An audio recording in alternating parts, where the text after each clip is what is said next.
I still remember the exact moment my graduation day stopped feeling like the happiest day of my life. If someone had told me that my own nephew would humiliate me in front of my family, ruin my graduation celebration, and change the way I looked at people forever, I would have laughed and called them crazy. But that's exactly what happened. My name is Emily, and I was 62 years old when I finally earned my college degree. Most people graduate in their 20s. I graduated when many people my age were already retired. Life had other plans for me. When I was 18, I wanted to go to college. I had dreams, goals, and a future I could almost touch. Then my father got sick. My mother needed help. My younger sister needed someone to care for her. So I put my dreams on hold. 1 year became 5. 5 became 10. Then I got married, had children, worked jobs, paid bills, buried loved ones, and watched decades pass by. The dream never completely disappeared. It just waited. When I turned 58, I finally enrolled in college classes. People thought I was joking. Some laughed. Some said I was too old. Others asked why I was wasting my time. I smiled and kept going. 4 years later, I walked across that stage wearing a graduation cap and gown. It was one of the proudest moments of my life. My children were cheering. My friends were crying. Even I had tears in my eyes. For the first time in decades, I felt like I had finished something I started. After the ceremony, my family gathered at my house for a celebration. Nothing fancy. Just food, music, and a graduation cake my daughter had ordered. The cake was beautiful. White frosting with blue decorations. Across the top it read, "Congratulations, Emily. Dreams have no expiration date." I loved it. Everyone was taking pictures around it. Everyone except my sister's son, Tyler. Tyler was 27 years old. Growing up, he was the center of attention. If he wanted something, he got it. If he made a mistake, someone else was blamed. My sister had spent years protecting him from consequences. As a result, Tyler became the kind of person who believed the world owed him something. He rarely held a job. He borrowed money and never paid it back. He treated people badly and somehow expected respect in return. Still, he was family. I tried to get along with him. That afternoon, he arrived nearly an hour late. The first thing he said wasn't congratulations. It wasn't good job. It wasn't even hello. He looked around my living room and laughed. All this for a college degree? The room went quiet. I forced a smile. "Good to see you too, Tyler." He shrugged. "I'm just saying. Most people do this 40 years earlier." A few relatives looked uncomfortable. I decided not to engage. I had waited too long for this day to let him ruin it. For the next hour, everyone ate, talked, and shared stories. Tyler spent most of the time scrolling on his phone. Then came the moment for the cake. My daughter gathered everyone around. People pulled out cameras. I stood behind the cake, smiling as everyone sang and clapped. For a few seconds, everything felt perfect. Then Tyler stepped forward. At first, I thought he wanted to join the picture. Instead, he stared at the cake. Then he stared at me. His expression changed. There was something cold in his eyes. Something I still can't fully explain. Before anyone could react, he placed both hands on the cake stand. And shoved. The cake crashed onto the floor. The room gasped. Frosting exploded across the hardwood. Pieces scattered everywhere. For a moment, nobody moved. Nobody spoke. I stood frozen, trying to understand what I had just seen. Then Tyler laughed. Actually laughed. And what he said next made the entire room silent. He pointed at the ruined cake and said, "Eat it off the ground." My heart dropped. I couldn't believe those words came from someone in my own family. My daughter looked horrified. My son took a step forward. Several relatives stared at Tyler as if they had never seen him before. But Tyler kept smiling. Like this was all some kind of joke. Like humiliating me was entertainment. I felt dozens of eyes turned toward me, waiting, wondering what I would do. The old version of me would have cried. The old version of me would have gone into another room and hidden. The old version of me spent years avoiding conflict. But something inside me had changed during those 4 years of college. I had worked too hard, sacrificed too much, overcome too many obstacles. I wasn't the same woman anymore. I looked down at the destroyed cake. Then I looked directly at Tyler. And I smiled. Not an angry smile. Not a sad smile. A calm smile. The kind that makes people nervous. Tyler's grin faded slightly. "What's so funny?" he asked. I folded my hands. "You think this embarrassed me?"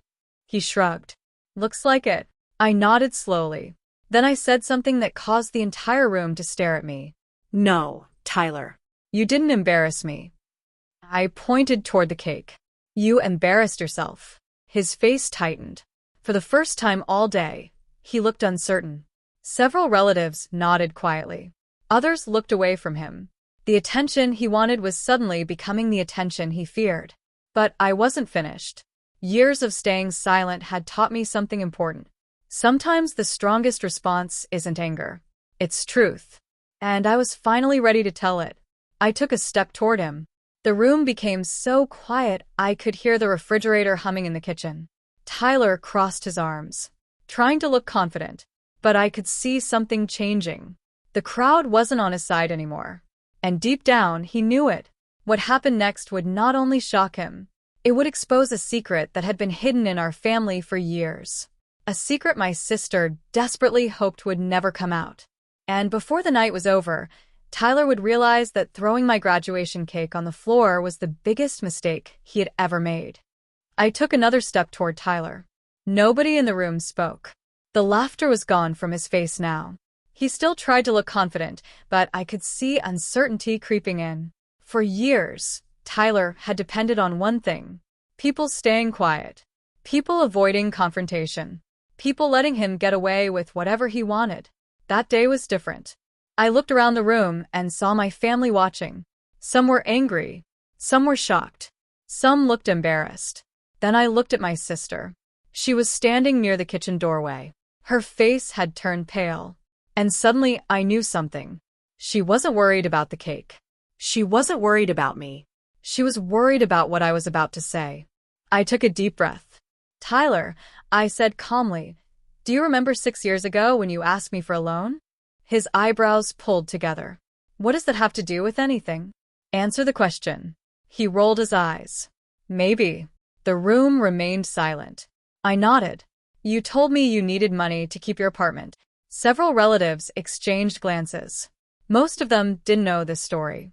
"You promised you would pay me back within 6 months." Tyler shifted uncomfortably. "What's your point?" "My point is that I gave you $10,000. The room exploded with murmurs. Several family members stared at Tyler. Others stared at me. Tyler's face immediately turned red.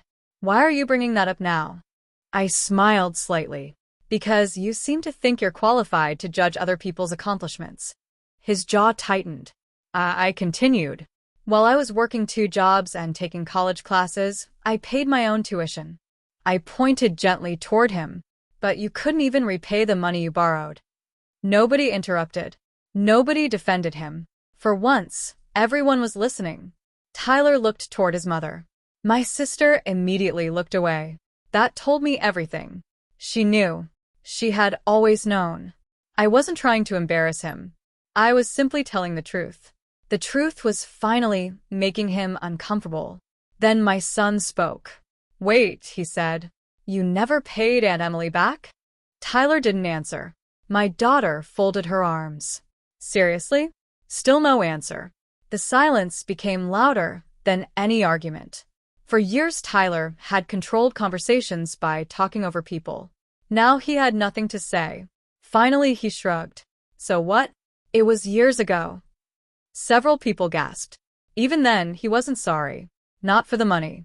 Not for the cake. Not for insulting me. I realized something in that moment. Tyler wasn't acting like this because nobody had corrected him. He was acting like this because nobody had ever held him accountable. There was a difference. I looked at the ruined cake on the floor. Then back at him. "You know what's funny?" I asked. He didn't respond. "I spent 4 years studying with people half my age." I smiled. Every semester was hard. I remembered the late nights, the exams, the self-doubt, the exhaustion. There were moments I wanted to quit. Moments I wondered if everyone else was right. Moments when being 60 years old in a classroom felt impossible. But every challenge taught me something. The room remained completely focused. I continued. It taught me responsibility. It taught me discipline. It taught me humility. Then I looked directly into Tyler's eyes. Things you still haven't learned. The words hit harder than I expected. His face immediately hardened. For a second, I thought he might explode. Instead, he looked around the room. And that's when he noticed something. Nobody was supporting him. Nobody was laughing. Nobody was agreeing. For perhaps the first time in his life, he was standing completely alone. My sister finally stepped forward. "Emily," she said softly, "maybe we should all calm down." I turned toward her. No. The word surprised everyone, including me. I had spent decades keeping peace, avoiding uncomfortable conversations, accepting bad behavior because it seemed easier. Not anymore. I've been calm for years. My voice remained steady. I stayed calm when Tyler borrowed money. I looked at him. I stayed calm when he ignored every promise he made. I looked back at my sister. And I stayed calm every time somebody excused his behavior. My sister's eyes filled with tears. But I wasn't being cruel. I was being honest. Sometimes honesty feels harsh when people have spent years avoiding it. The room was silent again. Then something unexpected happened. My oldest cousin walked over to me. He placed a hand on my shoulder. "I'm proud of you, Emily." Another relative nodded. "So am I." Then another. And another. One by one, family members started speaking. Not about the cake. Not about Tyler. About my graduation. About my hard work. About never giving up. About returning to school later in life. People shared stories I had never heard before. Several admitted they had doubted I would finish. Others admitted they secretly admired what I had done. The attention Tyler wanted disappeared completely. The celebration became about what it was always supposed to be about. For the first time that day, I felt truly seen. Tyler stood quietly off to the side. Nobody was attacking him. Nobody was yelling. But he was experiencing something far more uncomfortable. Consequences. Eventually, he grabbed his car keys. "I don't need this," he muttered. Nobody stopped him. Nobody chased after him. Nobody begged him to stay. He walked out the front door. A few seconds later, we heard his car leave. The house became peaceful again. My sister remained. She looked exhausted. Older somehow. She approached me carefully. "I'm sorry," she whispered. I could tell she meant it. Maybe not just for today. Maybe for years. I nodded. "I know." For a moment, neither of us spoke. Then she surprised me. "You were right." I looked at her. She wiped a tear from her eye. "I protected him for too long." Those words carried decades of regret. I squeezed her hand. Neither of us needed to say anything else. Later that evening, after most guests had gone home, my daughter disappeared into the kitchen. About 20 minutes later, she returned carrying something. I couldn't believe my eyes. A small replacement cake. Nothing fancy. Just a simple grocery store cake she had rushed out to buy. Across the top she had written in blue icing, "Dreams have no expiration date." I started crying immediately. Not because of the cake. Because of what it represented. The original cake had been destroyed. But the achievement remained. Nobody could take that away. Not Tyler. Not criticism. Not age. Not failure. Not fear. We gathered around the table once more. This time there were fewer people, but somehow it felt more meaningful. We cut slices, shared stories, Laughed. and celebrated. Months later, something surprising happened. A check arrived in my mailbox. It wasn't for the full amount Tyler owed me. Not even close. But it included a short note. Only 6 words. "I should have treated you better." No signature. No explanation. But I knew who sent it. And honestly, that was enough. Because this story was never really about a cake. It wasn't even about disrespect. It was about understanding your worth. For most of my life, I delayed my dreams because I thought other people mattered more. My graduation taught me something different. It's never too late to believe in yourself. It's never too late to finish what you started. And it's never too late to stop accepting treatment you don't deserve.